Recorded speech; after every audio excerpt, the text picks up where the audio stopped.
గత 2 రోజుల నుంచి విజయవాడ నగరం అంతా కూడా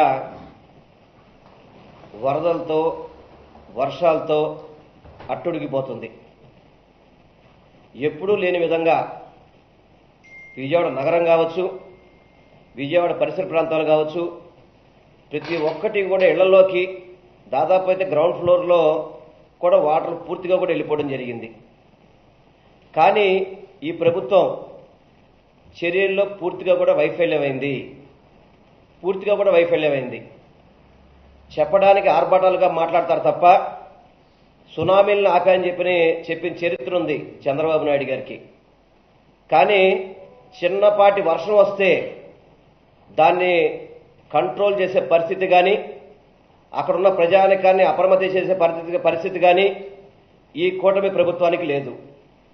ఎందుకంటే కనీసం తక్షణ చర్యలు కూడా దాదాపు 2 రోజుల నుంచి జరుగుతుంటే ఈరోజు మంత్రి నారాయణ గారు, నారా లోకేష్ గారు ఈరోజు రివ్యూలు పెట్టడం, ఫీల్డ్లోకి వెళ్ళడం, ఏంటి అసలుకి ఏమైపోతుంది? అసలుకి ప్రజలకు మేము అండగా ఉంటాం, ప్రజలకు మేము తోడుగా ఉంటాం అని చెప్పిన కూటమి ప్రభుత్వం ప్రజల్ని ఇలా గాలికి వదిలేసింది. ఈరోజు విజయవాడ నగరంలో చూసుకుంటే కనుక అన్ని ప్రాంతాలు కూడా నీటమయమైపోయినాయి. ఎవరికి కనీసం భోజన వసతి కల్పించడం కానివ్వండి, పునరావాసాలు చేయడం కానివ్వండి, నిన్న రాత్రి కమాండ్ కంట్రోల్ రూమ్లకి జీవోలు ఇస్తారా? అంటే మీకు వాతావరణ శాఖ మిమ్మల్ని హెచ్చరించినా కానీ కనీసం చర్యలు తీసుకోవడంలో విఫలమయ్యారు. అదేవిధంగా నిన్న ఈస్ట్ కాన్స్టిట్యున్సీలో 5 చనిపోయారు. కొండ చర్యలు పడ్డ బిల్డింగ్ మీద కొండ ప్రాంతం అంతా కూడా ఆల్మోస్ట్ ఫారెస్ట్ డిపార్ట్మెంట్కి ఉంటుంది. అది మన డిప్యూటీ సీఎం గారి తాలూకా. అయినా కానీ వాళ్ళలో చలనం లేదు. ఈ రోజు వరకు కూడా వాళ్ళని పరామర్శించిన నేతలు లేరు.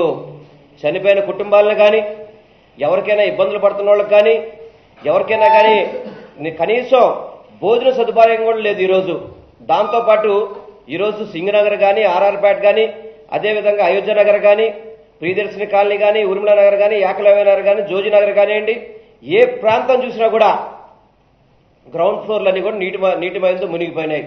వాళ్ళకి కరెంటు లేదు, నిత్యావసర వస్తువులు అందుబాటులో లేవు, ఆకలి తీర్చే పరిస్థితి లేదు, ఏ అధికారులు కూడా సరిగ్గా పట్టించుకున్న పరిస్థితి లేదు.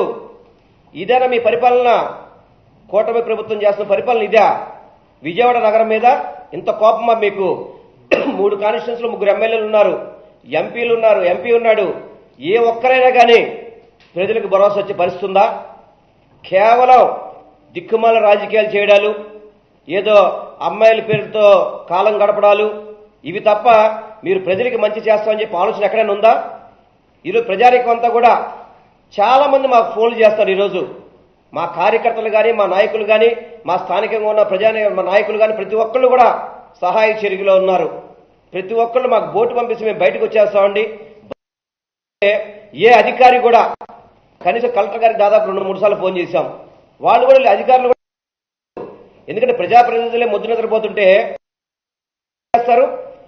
కనీసం ఏదైనా గేట్లు ఓపెన్ చేసేటప్పుడు అప్రమత్తం చేయాలి. అప్రమత్తం చేసే పరిస్థితి కూడా లేదు.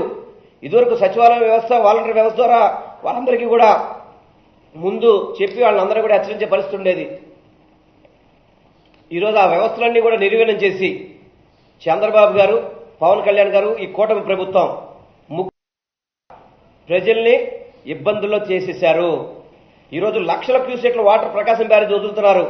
ఇదివరకు 1 లక్ష 2 లక్షల క్యూసెక్ల వాటర్ వస్తే మొత్తం కృష్ణలంక ప్రాంతం అంతా కూడా నీటిమయం అయిపోయేది. జగన్మోహన్ రెడ్డి గారి ముందు చూపుతో 100 కోట్లు పెట్టి అక్కడ వాల్ కట్టారు కాబట్టి ఈరోజు వాళ్ళంతా ప్రశాంతంగా ఉన్నారు ఈరోజు. కానీ ఈరోజు మీరు పరిపాలన చేత కాక మీరు ఈ కాలువ గేట్ వదిలేటప్పుడు జాగ్రత్తగా అప్రమత్తం చేయక్కర్లేదా? ఈరోజు ఎంతమంది దాదాపు కోట్లాది రూపాయల ఆస్తులు నష్టమయ్యే వాళ్ళు చాలా మంది ఉన్నారు ఈరోజు మీ యొక్క పరిపాలన వల్ల. వీటందరికీ కూడా మీరు నష్టపరిహారం చెల్లించాలి. కనీసం 5 చనిపోతే, అక్కడ 5 చనిపోతే ఇంతవరకు నాయకులు చాలా మంది ఉన్నారు ఇక్కడ. చంద్రబాబు నాయుడు గారు, డిప్యూటీ సీఎం గారు, నారా లోకేష్ గారు, మంత్రివర్గాలు అంతా ఉన్నారు. ఈ మంత్రివర్గాలన్నీ కూడా వైఎస్ఆర్సీపీ ప్రభుత్వాన్ని, వైఎస్ఆర్సీపీ పార్టీని తిట్టాలని చెప్పాను తప్ప ప్రజలకు మంచి చేద్దాము, కనీసం అక్కడ కుటుంబాలు రోడ్లు పడిపోయినాయి, ఆ బిల్డింగ్లన్నీ పడిపోయినాయి, ఇళ్లలోకి వాటర్లు వచ్చేసినాయి, కనీసం వాళ్ళు బయటకు వచ్చే అవకాశం లేదు, వాళ్ళకి కనీస అవసరాలు మనం తీర్చాలని చెప్పిన పరిస్థితి ఈ కూటమి ప్రభుత్వానికి లేదు. ఎక్కడ సుజనా చౌదరి గారు, పశ్చిమ నియోజకవర్గానికి సంబంధించిన వ్యక్తి ఎక్కడున్నారు? అదేవిధంగా బోండమ్మ గారు ఎక్కడున్నారు? కేసీఆర్ చిన్ని గారు ఎక్కడున్నారు? గద్దె రామోహన్ గారు ఎక్కడున్నారు? ఈ శాసనసభ్యులంతా ఏమైపోయారు? ఇటువంటి ప్రజాప్రతినిధుల్ని చంద్రబాబు నాయుడు కానీ ఏ ఒక్కరూ కూడా వీళ్ళు ప్రజలకు సహకరించబోవడం చాలా పెద్ద తప్పు. ఈ తప్పుకు మూల్యం చెల్లించుకోక తప్పదు. ప్రజలకి మీరందరూ కూడా సేవ చేయాల్సిన అవసరం ఉంది. ఈ రోజుల్లో ప్రజలకు తోడుగా ఉండాల్సిన అవసరం ఉంది. నష్టపరిహారాలు ఇవ్వాల్సిన అవసరం ఉంది. కనీసం ఒక ఎంఆర్ఓనే ఏదో వచ్చేసి మేము ఎంఆర్ఓ వచ్చారు, మేము సర్వే చేసి వెళ్ళిపోతాం కాదు. ఈరోజు కనీస అవసరాలు తీర్చలేని కూటమి ప్రభుత్వం దిక్కుమాల ప్రభుత్వం అని చెప్పి అందరికీ కూడా తెలియపరచుకుంటున్నాను. చంద్రబాబు నాయుడు స్పందించాలి. మీరు ఊరికే రివ్యూలు పెట్టి మరి నేను ప్రతిదీ ఫోటోల్లో బాగా మీరు వైరల్ చేస్తారే, మరి నిన్న రివ్యూ ఫోటోలు ఎందుకు పెట్టలేదు? కేవలం ప్రజల్ని మభ్య పెడతానికి. వీకెండ్స్లో మీరు అందరూ కూడా ఎక్కడుంటారో అందరికీ తెలుసు. వీకెండ్స్ రాగానే ఎవరికి వాళ్ళు పర్సనల్ జీవితానికి వెళ్ళిపోతారు. ఇటువంటి టైంలో కూడా ప్రజలకు అండగా ఉండకపోతే ప్రజలు మిమ్మల్ని ఊరుకునే పరిస్థితి లేదు. ఏమంటే డిప్యూటీ సీఎం తాలూకా గారు, మీరు మాట్లాడితే డిప్యూటీ సీఎం తాలూకా అని చెప్పుకుంటారు కదా, ఏరి మీ తాలూకా వాళ్ళు లేరు అక్కడ. మీ ప్రభుత్వం కాదు ఇప్పుడు ఉంది, కూటమి ప్రభుత్వం ఇదేనా జరిగేది? విజయవాడ నగరాన్ని సర్వనాశనం అయ్యే విధంగా మీ యొక్క చర్యలు ఉన్నాయి. దయచేసి విజయవాడ నగరాన్ని కాపాడండి. అధికారులందరూ కూడా స్పందించండి. ప్రజలకు సహాయం చేయండి. ప్రజలకు ఆకలి తీర్చండి. ప్రజలకు అన్ని రకాల సౌకర్యాలు కల్పించండి. అంతే తప్ప మీరు ఊరికే షోలుగా ఫోటోలు తీసి వీడియోలు పెడితే మాత్రం కుదిరే పరిస్థితి కాదు. ఎవరైతే నష్టపోయారో వాళ్ళకి, ప్రజలందరికీ కూడా నష్టపరిహారం ఇవ్వాల్సిన బాధ్యత ఈ కూటమి ప్రభుత్వం మీద ఉంది. ఈ కూటమి ప్రభుత్వం స్పందించాలి.